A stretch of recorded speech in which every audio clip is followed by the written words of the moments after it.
Hello प्रिय विद्यार्थियों, आपका पीआर एजुकेशन हेल्प में स्वागत है। मैं लेकर आया हूँ कक्षा 7वीं का हिंदी का पेपर, जो आपके अभी वार्षिक परीक्षा चल रही है उसके लिए बहुत महत्वपूर्ण और इम्पोर्टेंट है। प्रिय विद्यार्थियों, मैं आज पेपर लेकर आया हूँ, वो वेरी वेरी मोस्ट है। प्रिय विद्यार्थियों, आज इस वीडियो को पूरा देखें, क्योंकि जो भी पेपर है पर्सन मैंने लेकर आया हूँ पेपर में 100% आपके पेपर में आएंगे। इससे एक भी पेपर प्रश्न उत्तर बाहर नहीं जाएगा। प्रिय विद्यार्थियों, अब चलते हैं प्रश्न उत्तर की ओर। पहला प्रश्न है, खान पान की बदलती तस्वीर पाठ के लेखक कौन है? इस पाठ के लेखक का नाम है प्रयाग सुलग। क्या नाम? प्रयाग सुलग। यानी खान पान बदलती तस्वीर पाठ के लेखक जैनेन्द्र कुमार, शिव प्रसाद सैनी, भगवती प्रसाद वाजपेयी। इसका है सही है प्रयाग सुलग। क्या नाम? प्रयाग सुलग। अगला सवाल है, छसे मित्र की परख होती है। जो छसा मित्र होता है उसकी परख कब होती है?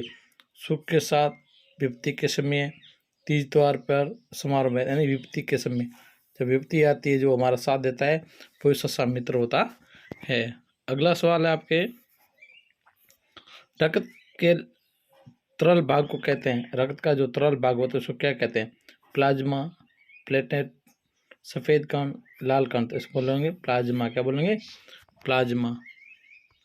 अगला सवाल, काका कालेकर ने नदियों को कहकर पुकारा है। तो काका कालेकर नदियों को क्या नाम से पुकारा है? लोक कथा, लोक गाथा, लोक माता, लोक विद्या। यानी लोक माता। अगला सवाल है, रिक्त स्थानों की पूर्ति कीजिए। रक्त लाल के समान दिखाई देता है। किसके समान दिखाई देता है? द्रव के समान। सपने में भी कितना अच्छा लगता है बैठना। यह आएगा बैठना। क्या आएगा? बैठना। माधवदास खालजिगा के सहारे बैठे थे, मनसद के सहारे। किसके सहारे? मनसद के सहारे। प्रिय विद्यार्थियों, मेरी आपसे रिक्वेस्ट है, आप मेरे चैनल पर नए हो तो प्लीज़ मेरे चैनल को आप सब्सक्राइब करें, लाइक करें और शेयर करना न भूलें। छठा सवाल है, माधवदास कौन था? माधवदास एक बड़ा व्यापारी था जो इसके संगमरमर की कोठी थी और वहाँ पर वो अकेला रहता था। कठपुतली कविता में कवि ने क्या संदेश दिया है? कठपुतली कविता में कवि ये संदेश देना चाहता है कि हमें किसी के बंधन में नहीं रहना चाहिए, हमें आज़ाद रहना चाहिए, किसी का गुलाम नहीं रहना चाहिए, हमारे विचार स्वतंत्र होने चाहिए, न कि किसी के गुलाम होने चाहिए।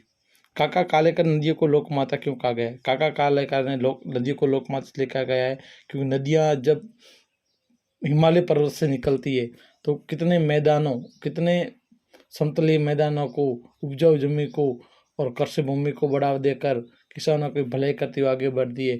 इसलिए इसके सिवा हम कुछ नहीं है, जल के बिना कुछ है नहीं। तो इसलिए काका कालेकर ने कहा है नदियाँ हमारी लोक माता। यदि नदियाँ नहीं होती तो हमारी इतनी उपजाऊ नहीं होती, सिंचाई नहीं होती। इसलिए काका कालेकर नदियों को लोक माता कहा गया है। मिठाई वाले पाठ से हमें क्या शिक्षा मिलती है? मिठाई वाले पाठ से हमें ये शिक्षा मिलती है, हमेशा एक सुख दुख में सभी का साथ देना चाहिए। किसी की यदि दुख आ जाए तो उसके साथ बैठकर उसके दुख की बात सुननी चाहिए। किसी और छोटे बच्चों का मन बहलाना चाहिए, और हम हमेशा हमारे सुख दुख में छोटे बच्चों के साथ रहेंगे, उसका मन बहलाएंगे तो हमारा सुख दुख का पता भी चलेगा नहीं। अगला सवाल है, पेट में कीड़े क्यों हो जाते हैं? इनसे कैसे बचा जाता है? पेट में कीड़े अमीनिया के कारण होते हैं, यानी दूषित जल पीने से, दूषित भोजन करने से, दूषित फल खाने से, और समय समय पर हम अपने हाथ पैरों की नाखून, हाथों के नाखून नहीं काटते हैं, भोजन कर लेते हैं, हाथ ही धोते हैं, पौष्टिक आहार नहीं खाते हैं, तो उससे हमारे पेट में कीड़े पड़ जाए। कीड़े पड़ने से खून की कमी हो जाए, खून की कमी होने के अमीनिया रोग हो जाता है। तो हमेशा हमको पौष्टिक आहार लेना चाहिए, शुद्ध भोजन करना चाहिए, शुद्ध जल पीना चाहिए और साफ़ सुथरा सफाई शरीर की रखनी चाहिए, तो पेट में कीड़े नहीं पड़ेंगे। रहीम के दोष से प्राप्त 2 शिक्षा लिखिए। रहीम के दोष से हमेशा हमें एक दूसरे का साथ देना चाहिए, किसी को छोटा बड़ा नहीं समझना चाहिए, सभी समान होना चाहिए, सभी के सुख दुख में साथ देना चाहिए। कंचा कहानी का उद्देश्य क्या है? कंचा कहानी का उद्देश्य क्या है कि जिस प्रकार बच्चों का मन खेलने में, कूदने में, दौड़ने में होता है, तो उसके ऊपर कोई दबाव नहीं होना चाहिए, उसके मन को आज़ाद रखना चाहिए, उसकी जैसा मन चाहे ऐसे करने देना चाहिए, उसके बंधन में नहीं करना रखना चाहिए। बच्चा हमेशा खुले स्वतंत्र वातावरण होगा तो अपने खुले माइंड से कुछ भी अच्छा काम कर सकता है। एक तीन का कहने का उद्देश्य क्या है? एक तीन का कहने का उद्देश्य ये है कि हमें किसी बात का घमंड नहीं करना चाहिए, किसी बात का घमंड नहीं करना चाहिए। जो भी है हम अपने स्तर पर सही है और हमेशा से अच्छा व्यवहार करना चाहिए, बड़ों के साथ अच्छा व्यवहार करना चाहिए, छोटों के साथ अच्छा व्यवहार करना चाहिए। तो इस संसार में आए हैं तो हमको घमंड करना नहीं चाहिए। लेखक को नीलकंठ की कौन सी श्रेष्ठता बहुत बात थी? ये वेरी वेरी मोस्ट इम्पोर्टेंट सवाल है बच्चों। तो ये थोड़ा इसका उत्तर थोड़ा बड़ा है, इसलिए आपका वीडियो बड़ा हो जाएगा, इसलिए मैं इसका उत्तर नहीं बताऊंगा। आपको अपने पाठ्य पुस्तक में से ही याद करना है और ये वेरी वेरी मोस्ट इम्पोर्टेंट सवाल है बच्चों। मीरा को सावन मन भावन क्यों लगना है? कि सावन की जड़ी में उसको ऐसे आहट होती थी जैसे कि उस भगवान श्री कृष्ण उसको मिलने के लिए आने रहे। ऐसे सावन का मन भावन यानी मन सुहावना हो गया था और मीरा भक्ति में लीन हो गई थी, इसलिए उनको मीराबाई को सावन मन भावन लगने लगा था। अगला सवाल है आपके, वीर कुंवर सिंह के व्यक्तित्व की कौन कौन सी विशेषता ने आपको प्राप्त किया? वीर कुंवर सिंह समाज स्वामी थे, दृढ़ संकल्प थे, स्वावलंबी थे, अपना काम वो स्वयं करते थे और स्वतंत्रता सेनानी थे। और इसका विस्तारित रूप से बहुत थोड़ा सवाल बड़ा है और ये बहुत इंपॉर्टेंट सवाल है बच्चों, इसको आप जरूर याद करिएगा और ये सवाल ज़रूर आपके पेपर में आएगा और आपके अच्छे नंबर आएंगे और आपको इस सवाल को याद करना है। 17वां सवाल है, ध्यानचंद को हॉकी का जादूगर क्यों कहा जाता है? यानी ध्यानचंद को हॉकी का जादूगर क्यों कहा जाता है?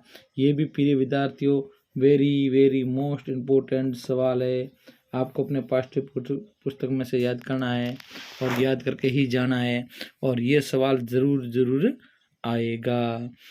18वां सवाल है, मुहावरे का अर्थ लिखो। आंखें बदलना यानी अपने काम से मुकर जाना, पीठ ठोकना, शाबाशी देना, उबक जाना यानी किसी चीज के बारे में उसको मन न लगना। अगला सवाल है, विलोम शब्द उत्तम अधम, वास्तविक आस्तिक, आस्तिक नास्तिक, ठीक है, इसका ये हो जाए। समास किसे कहते हैं? दो या दो से अधिक वर्णों के मेल को क्या कहते हैं? समास कहते हैं। 21वां सवाल है, कारक किसे कहते हैं? इनके भेदों के नाम लिखिए। कारक के भेद 8 होते हैं, उसके भेदों के आपको नाम लिखने हैं। 22वां सवाल है, अपने प्रधानाध्यापक को टीसी प्राप्त करने हेतु प्रार्थना पत्र लिखिए। यानी अपने प्रधानाध्यापक टीसी प्राप्त करने प्रार्थना पत्र लिखना है। टीसी के लिए सेवा में श्रीमान प्रधानाध्यापक महोदय, राजकीय उच्च प्राथमिक विद्यालय रामपुरा विषय टीसी प्राप्त करने हेतु मान्यवर जी नम्र निवेदन है कि मैंने आपके स्कूल से 6ठी 7वीं जो भी उत्तीर्ण कर लिए, मैं अब अगली स्कूल में जाना चाहता हूँ क्योंकि मेरे पिताजी यहाँ से उस गांव चले गए हैं और मैं भी उनके साथ जाना चाहता हूँ।